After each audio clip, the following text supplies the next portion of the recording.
You ever wonder what financial advisors talk about around the office water cooler? You won't guess. Welcome to the Rhino Investor Educational Series. Like and subscribe to charge along with us. Sure, we talk about the normal, how's the family, investment ideas, current news topics, the expected normal shop talk.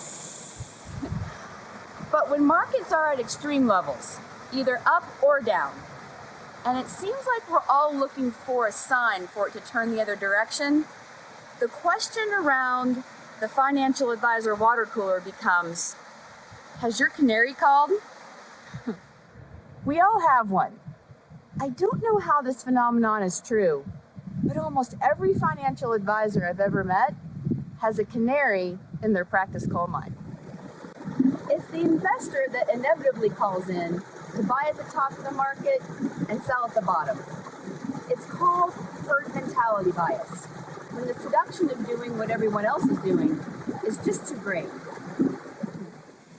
And not being a canary doesn't mean you never take action.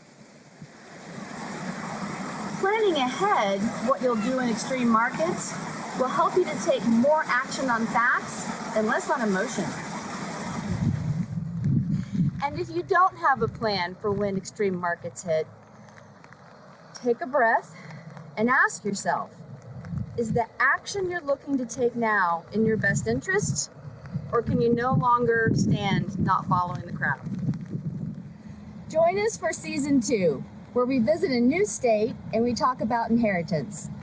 And thank you for joining us here in the Colorado Mountains. Come rain or shine, I wouldn't miss it. And I hope that Series 1 on behavioral finance helps you to be a little less of your own worst enemy and more of the successful investor I know you can be. Now, after a week of hiking, I'm going to go treat myself to an IPA. Cheers!